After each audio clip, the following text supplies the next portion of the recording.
आप देख रहे हैं ट्रू क्राइम इंडिया, जहां हम आपके सामने लाते हैं देश की सबसे सिहरन पैदा करने वाली असली अपराध कहानियां। तो आइए शुरू करते हैं आज का यह चौंकाने वाला केस।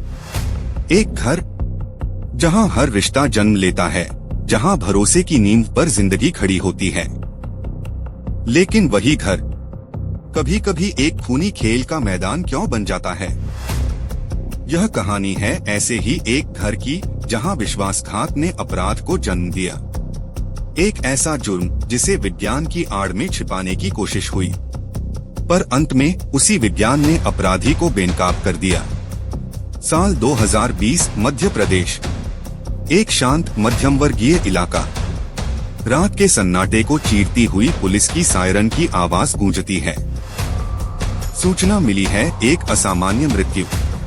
पुलिस घर के अंदर दाखिल होती है। सामने है एक शख्स की निर्जीव देह। पहली नजर में यह मामला बस एक दुर्घटना लगता है, लेकिन कमरे के सन्नाटे में कुछ ऐसा था जो रहस्य की गंध दे रहा था। पुलिस शरीर का मुआयना करती है। न कोई गहरा घाव, न किसी संघर्ष का निशान, मानो व्यक्ति नींद में ही दुनिया छोड़ गया हो। लेकिन हर पुलिस अफसर जानता है, सबसे खतरनाक अपराध वही होते हैं जो सबसे मासूम दिखते हैं। भारतीय कानून कहता है, ऐसी किसी भी असामान्य मृत्यु की सूचना मिलते ही थाना प्रभारी को तुरंत एफआईआर दर्ज करनी होती है और नजदीकी कार्यकारी मजिस्ट्रेट को सूचित करना होता है। यानी अब शुरू होगी इनक्वेस्ट, एक ऐसी जांच जो हर शक की परतों को खोलने के लिए बनाई गई है। शुरुआती जांच में ही साफ हो गया, यह मामला उतना आसान नहीं है जितना दिख रहा था। फॉरेंसिक विज्ञान बताता है, कम वोल्टेज की करंट से हुई मौत में शरीर पर हमेशा साफ निशान नहीं दिखते। कई बार केवल बेहद छोटे, मुश्किल से दिखने वाले जले हुए धब्बे ही मिलते हैं। यही बात इस केस को और रहस्यमयी बना रही थी। तो क्या यह हादसा था, या फिर एक ऐसी हत्या जिसे बहुत चालाकी से हादसे का रूप दिया गया था? अगर यह हत्या थी, तो अपराधी जानता था बिजली का झटका शरीर पर बाहरी घाव नहीं छोड़ता, और यह जानकारी किसी आम इंसान के पास नहीं होती।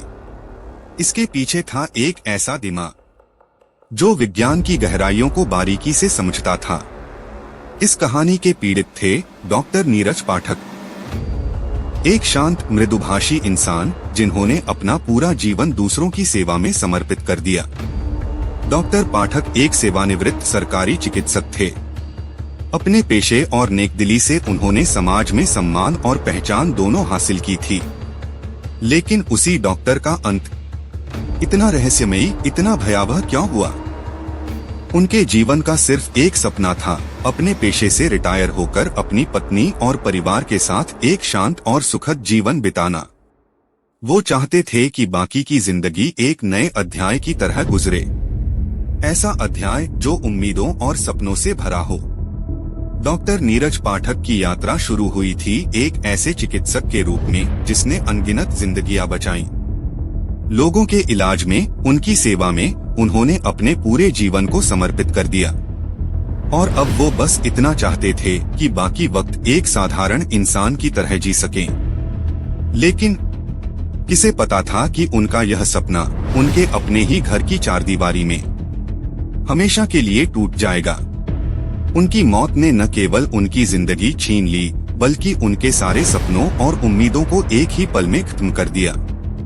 अब कहानी मोड़ लेती है विज्ञान की दुनिया से अपराध की दुनिया तक। इस दुखद घटना की मुख्य किरदार थी ममता पाठक, एक सेवानिवृत्त रसायन विज्ञान की प्रोफेसर। एक ऐसी महिला जिसने पूरी जिंदगी विद्यार्थियों को विज्ञान के सिद्धांत समझाने में गुजारी। ममता और नीरज दोनों की दुनिया एक जैसी थी। दोनों ही उच्च शिक्षित, दोनों सामाजिक रूप से प्रतिष्ठित, दोनों एक आरामदायक मध्यम वर्गीय जीवन जी रहे थे। उनका रिश्ता भी बाहर से बिल्कुल सटीक और संतुलित दिखाई देता था, मानो विज्ञान का कोई सिद्धांत हो, सरल और व्यवस्थित। लेकिन इस बाहरी सादगी के नीचे छिपी थी एक जटिल और अशांत सच्चाई। रिपोर्ट्स बताती हैं कि उनके बीच लंबे समय से गहरे विवाद चल रहे थे, विवाद जो धीरे धीरे उनके रिश्ते को खोखला कर रहे थे। और यही दरार इस खौफनाक अंत की जड़ बनी। यह कहानी सिर्फ जुनून से की गई हत्या की नहीं थी, यह कहानी थी एक ऐसे अपराध की जो सफेद पोश अपराध यानी व्हाइट कॉलर क्राइम के सिद्धांतों से जुड़ी थी। हम अक्सर मानते हैं कि अपराध गरीबी और लाचारी से जन्म लेता है, लेकिन समाजशास्त्र की गहरी पड़ताल बताती है लालच, प्रतिस्पर्धा और सामाजिक तनाव भी अपराध की जड़ बन सकते हैं। इटली के एक दार्शनिक मैकियावेली ने कहा था, एक आदमी अपने पिता की मौत को जल्दी भूल सकता है, लेकिन अपना खोया हुआ पैसा कभी नहीं भूलता। यह बात सिर्फ अमीरों पर नहीं, मध्यम वर्ग पर भी लागू होती है। ममता पाठक का मामला इसका जिंदा उदाहरण है। ममता और नीरज के बीच जो झगड़े थे वो सिर्फ घर परिवार तक सीमित नहीं थे। वो झगड़े जुड़े थे संपत्ति, पैसे और इज्जत से। बाहर से दोनों पढ़े लिखे और सभ्य दिखते थे, लेकिन भीतर ही भीतर ममता के दिमाग में एक और ही खेल चल रहा था। उसने अपने ज्ञान को हथियार बना लिया। अब घड़ी की सुइयां वापस जाती हैं उस रात पर जब सब कुछ बदल गया। यह कोई अचानक का अपराध नहीं था, यह एक प्लान था, एक ठंडी, खतरनाक और सोची समझी योजना। ममता को पता था बिजली का झटका, खासकर कम वोल्टेज वाला, बाहर से कोई बड़ा निशान नहीं छोड़ता। वह जानती थी कि एक साधारण तार या उपकरण से वह हत्या को एक हादसा दिखा सकती है। उस रात सब कुछ सामान्य लग रहा था, लेकिन उस सामान्यता के पीछे छुपा था एक खामोश और घातक जाल। ममता ने अपने विज्ञान का इस्तेमाल किया। उसने तार और बिजली का ऐसा जाल बनाया कि करंट सीधे नीरज के शरीर से गुजरे। एक ही पल में बिजली की लहर उसके शरीर से गुजरी। दिल की धड़कन रुक गई, सांसें थम गईं। कमरे में बस एक हल्की सी ठक की आवाज आई और फिर गहरी खामोशी। सुबह होते ही ममता ने एक परेशान पत्नी का नाटक किया। उसने पुलिस को फोन किया और कहा कि उसके पति की मौत करंट लगने से हुई है, लेकिन उसका बर्ताव अजीब था। वह न रो रही थी, न चिल्ला रही थी। उसकी आंखें खाली थीं, मानो उसने अभी अभी कोई प्रयोग पूरा किया हो। यह उसका पहला और सबसे बड़ा झूठ था। ममता जानती थी उसे पुलिस के सामने कुछ भी कबूल नहीं करना है, क्योंकि भारतीय कानून में पुलिस को दिया गया बयान अदालत में सबूत नहीं बनता। पुलिस ने जांच शुरू की, लेकिन शुरू में उनके पास पुख्ता सबूत नहीं थे। शरीर पर कोई बड़ा निशान नहीं था, सब कुछ एक हादसे जैसा लग रहा था। लेकिन पुलिस को शक हो गया, क्योंकि एक पढ़ी लिखी महिला का इतना शांत रहना असामान्य था। यही शक गहराता गया। मामला तुरंत आपराधिक जांच विभाग यानी सीआईडी को सौंप दिया गया। सीआईडी की टीम ने केस की बारीकी से दोबारा जांच शुरू की। घटनास्थल का निरीक्षण किया गया, गवाहों से बयान लिए गए। धीरे धीरे सच की परतें खुलने लगी। जिसने अपने ज्ञान को हथियार बनाया, उसने सोचा कि वह सबसे बड़ा अपराध कर सकती है और बच भी जाएगी।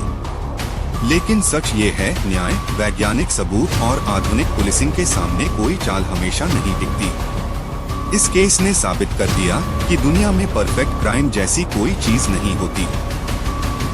यह कहानी हमें दिखाती है कि कैसे लालच और विश्वासघात एक अच्छे दिमाग को अंधेरे रास्ते पर ले जा सकते हैं।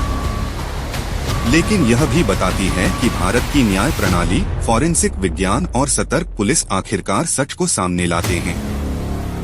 ममता ने विज्ञान का इस्तेमाल हत्या के लिए किया, लेकिन अंत में उसी विज्ञान ने उसे पकड़ लिया।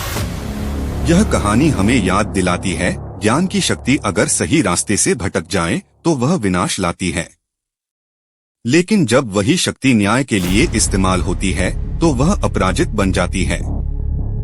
तो दोस्तों, आपको यह कहानी कैसी लगी? अपनी राय हमें कमेंट्स में जरूर बताइए। और अगर आप ऐसी ही और सच्ची अपराध कहानियाँ देखना चाहते हैं तो हमारे चैनल को लाइक, शेयर और सब्सक्राइब करना बिल्कुल मत भूलिए।